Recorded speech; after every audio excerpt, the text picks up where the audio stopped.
The Bet by Anton Chekhov. 1. It was a dark autumn night.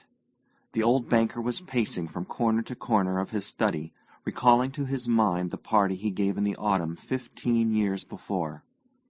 There were many clever people at the party and much interesting conversation. They talked among other things of capital punishment. The guests, among them not a few scholars and journalists, for the most part disapproved of capital punishment. They found it obsolete as a means of punishment, unfitted to a Christian state, and immoral. Some of them thought that capital punishment should be replaced universally by life imprisonment. "I don't agree with you," said the host. "I myself have experienced neither capital punishment nor life imprisonment, but if one may judge a priori, then in my opinion capital punishment is more moral and more humane than imprisonment. Execution kills instantly, life imprisonment kills by degrees. Who is the more humane executioner, one who kills you in a few seconds, or one who draws the life out of you incessantly for years?" "They're both equally immoral," remarked one of the guests, "because their purpose is the same, to take away life.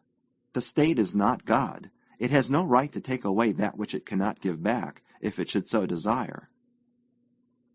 Among the company was a lawyer, a young man of about 25. On being asked his opinion, he said, "Capital punishment and life imprisonment are equally immoral. But if I were offered the choice between them, I would certainly choose the second. It's better to live somehow than not to live at all." There ensued a lively discussion. The banker, who was then younger and more nervous, suddenly lost his temper, banged his fist on the table, and, turning to the young lawyer, cried out, "It's a lie! I bet you 2 millions you wouldn't stick in a cell even for 5 years." "If you mean it seriously," replied the lawyer, "then I bet I'll stay not 5, but 15. "15! Done!" cried the banker. "Gentlemen, I stake 2 millions. "Agreed. You stake 2 millions, I my freedom," said the lawyer. So this wild, ridiculous bet came to pass. The banker, who at that time had too many millions to count, spoiled and capricious, was beside himself with rapture. During supper he said to the lawyer jokingly, "Come to your senses, young man, before it's too late. 2 millions are nothing to me, but you stand to lose 3 or 4 of the best years of your life. I say 3 or 4 because you'll never stick it out any longer. Don't forget either, you unhappy man, that voluntary is much heavier than enforced imprisonment. The idea that you have the right to free yourself at any moment will poison the whole of your life in the cell. I pity you." And now the banker, pacing from corner to corner, recalled all this and asked himself, "Why did I make this bet? What's the good?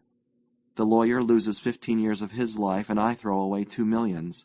Will it convince people that capital punishment is worse or better than imprisonment for life? No, no, all stuff and rubbish.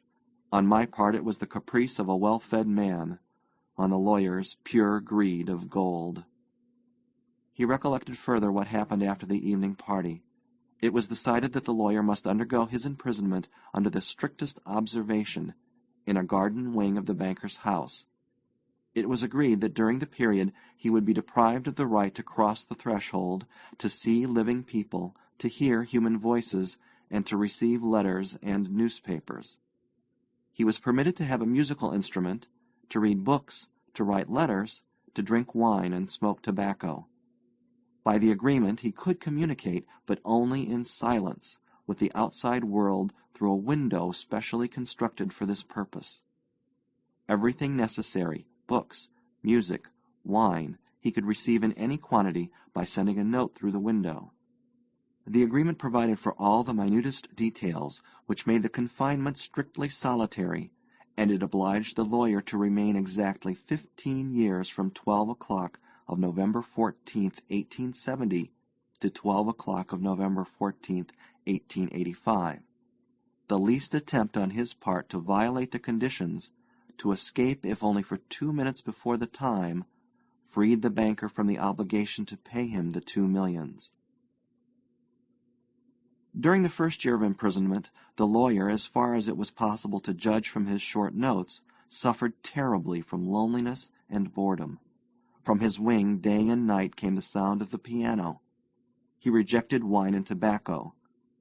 Wine, he wrote, excites desires, and desires are the chief foes of a prisoner. Besides, nothing is more boring than to drink good wine alone, and tobacco spoils the air in this room. During the first year the lawyer was sent books of a light character, novels with a complicated love interest, stories of crime and fantasy, comedies, and so on. In the second year the piano was heard no longer, and the lawyer asked only for classics. In the fifth year music was heard again, and the prisoner asked for wine. Those who watched him said that during the whole of that year he was only eating, drinking, and lying on his bed. He yawned often and talked angrily to himself. Books he did not read. Sometimes at night he would sit down to write. He would write for a long time and tear it all up in the morning. More than once he was heard to weep. In the second half of the sixth year the prisoner began zealously to study languages, philosophy, and history. He fell on these subjects so hungrily that the banker hardly had time to get books enough for him. In the space of 4 years about 600 volumes were bought at his request. It was while that passion lasted that the banker received the following letter from the prisoner. My dear jailer, I am writing these lines in 6 languages. Show them to experts. Let them read them. If they do not find one single mistake, I beg you to give orders to have a gun fired off in the garden. By the noise I shall know that my efforts have not been in vain. The geniuses of all ages and countries speak in different languages, but in them all burns the same flame.